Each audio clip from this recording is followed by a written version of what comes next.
Hi guys, Arthur here from Homeowner DIY. Today I'm going to do an oil change on my 2011 Honda Fit here behind me. Now guys, an oil change is the most basic form of maintenance that you can do on a car.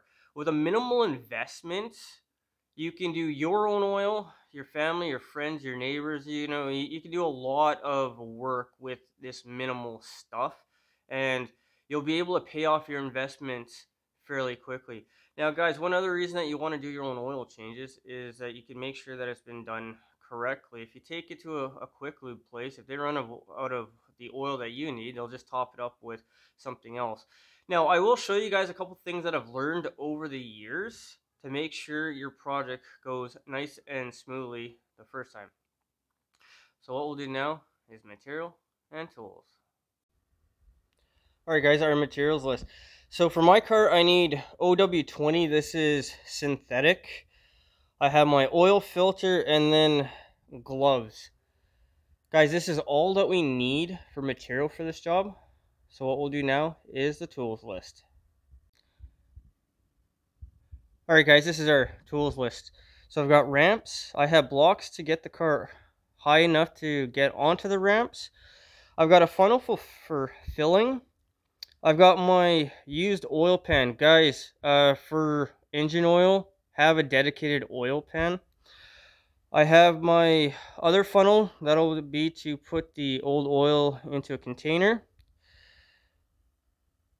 I've got an oil filter wrench, a 17mm box end wrench, and then I have a telescopic magnet to get the sump plug out of the oil pan. Guys, the oil will be hot, so let's avoid touching it. And then I have cardboard to put underneath the car. Guys, this is what I need for tools for this job, so let's get started. Alright guys, so you can see how the very front of the bumper here is going to hit the ramp before the tire makes contact. That means this car is too low.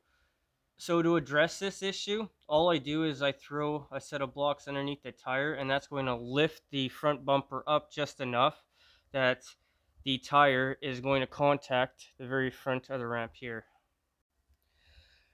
Alright guys, so I've got my blocks and my ramp set up. So a key thing here is make sure that your tire is straight. Make sure the tire is straight. Another thing is make sure that your ramps are straight. If they're coming off on an angle, you could potentially drive right off the side of your ramps. I've never done it, but guys, it's something to be aware of. But now with my blocks and my ramps set up, ready to go, what I'm going to do is I'm going to drive the car up onto the blocks and then up onto the ramps.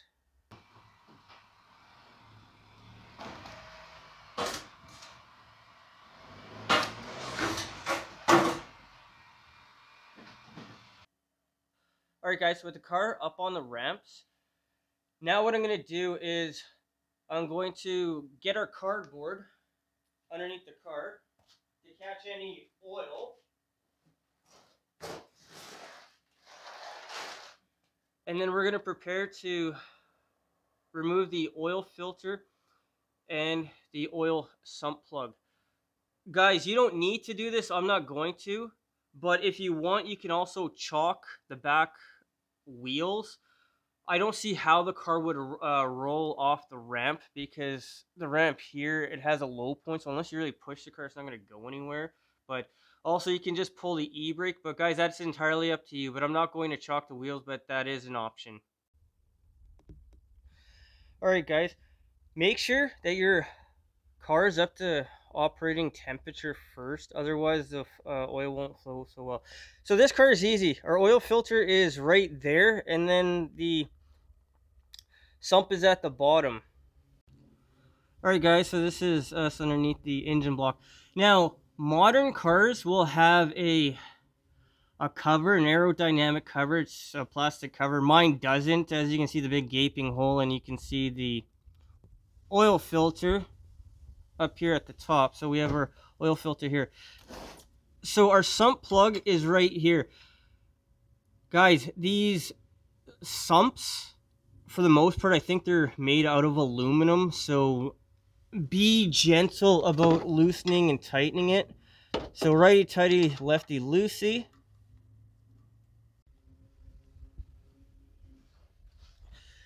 Okay, so I cracked the sump plug loose. It says right here, engine oil.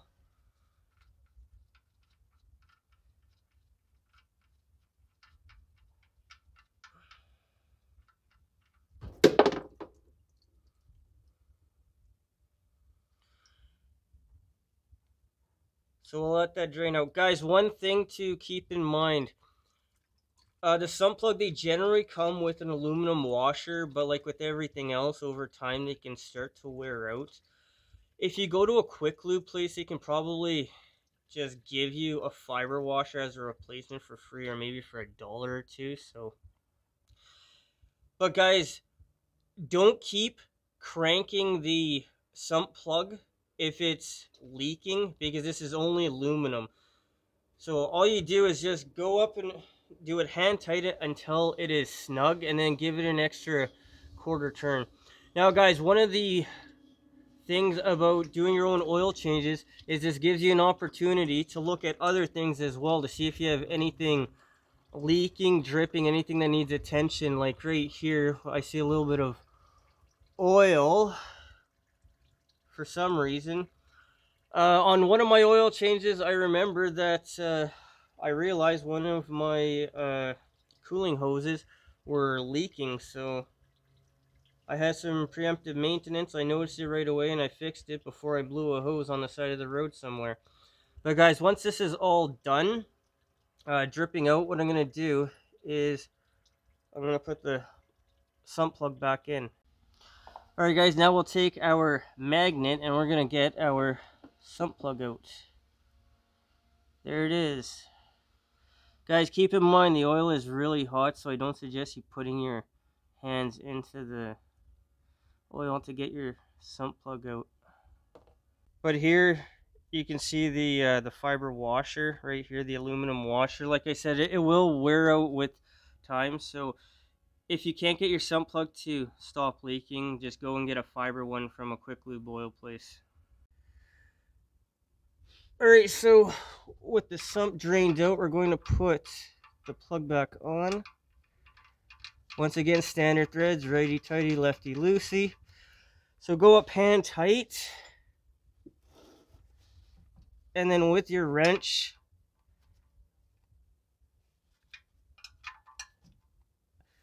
give it an extra quarter turn, and you should be good to go. Alright guys, with that all done, now what we'll do is we'll take off our oil filter. Alright guys, so for our oil filter,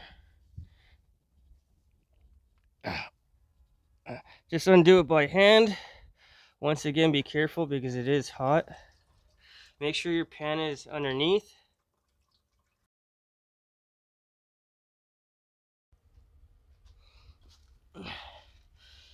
And this is why we put a cover underneath. So guys, just let the oil filter drip into the oil pan. Give it a couple moments.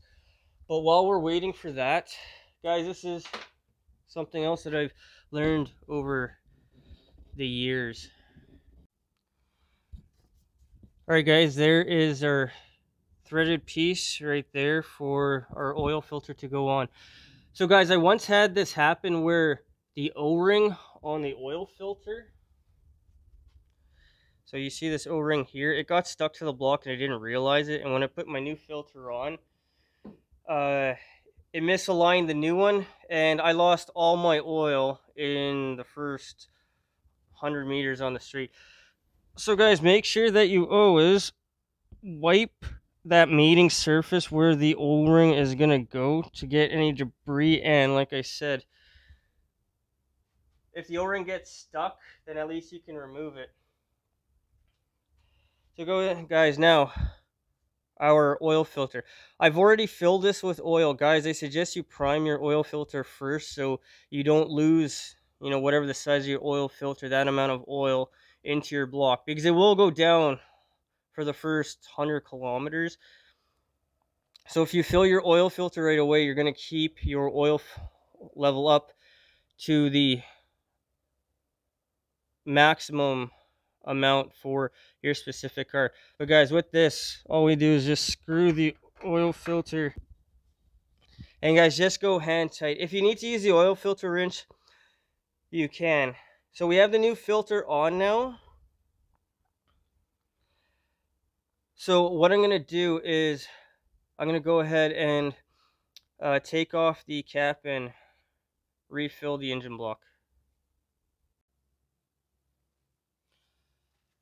Alright, the oil filler cap for this car is here. So guys, as a rule of thumb, the type of oil will be on the cap. This is SAEOW20. That's what I have.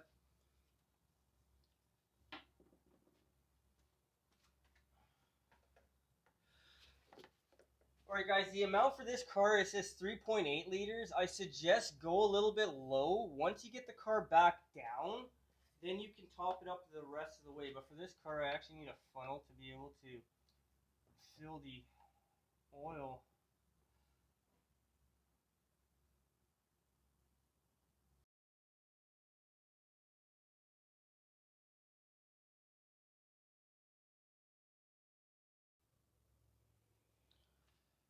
Alright, with the oil now filled up, what we're gonna do is take our dipstick,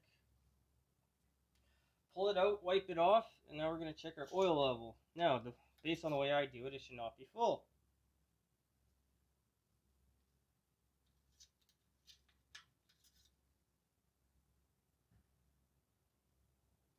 You guys can't see it, but it's slightly below the full mark, which is what I want. So with that done, what I'm going to do is I'll take the funnel out, I'll put the cap back on.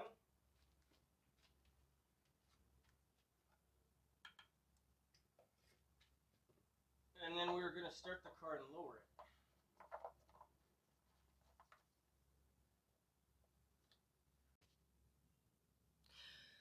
Alright guys, I'm going to go start the car.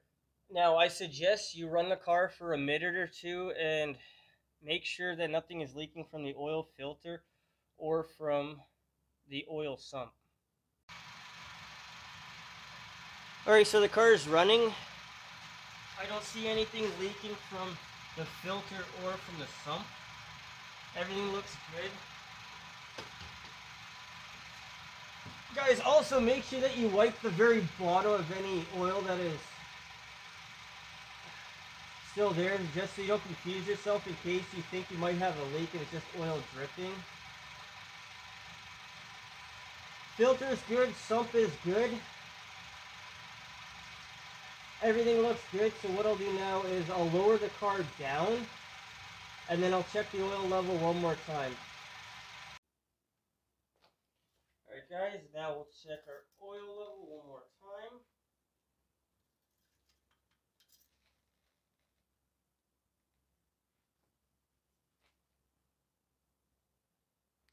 And our oil level is just slightly under the upper dot, which is perfect.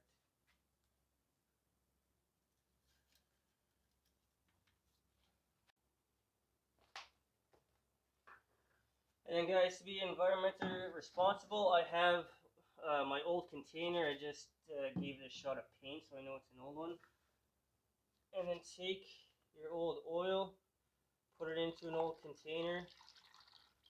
And like with all other automotive fluids, make sure that you take this to a place that will be environmentally responsible and recycle it for you.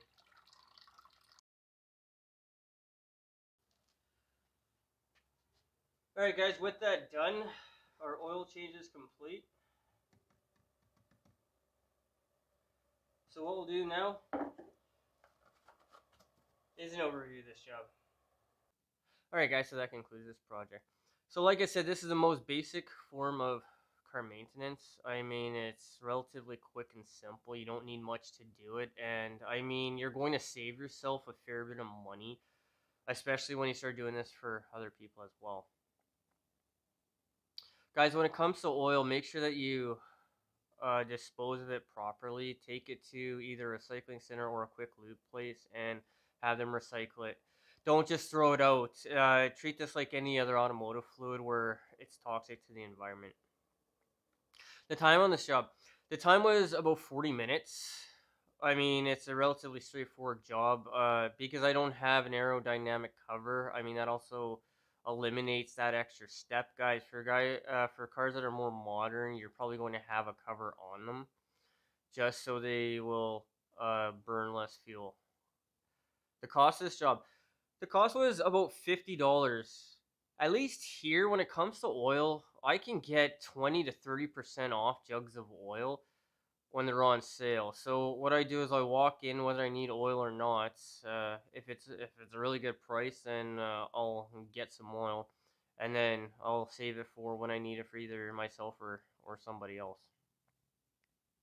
Guys, I hope you enjoyed the video. I hope you learned something. I hope something here is going to help you on your project when you need to go ahead and do that. Guys, until next time, please hit the like button, subscribe, and I'll see you on the next project.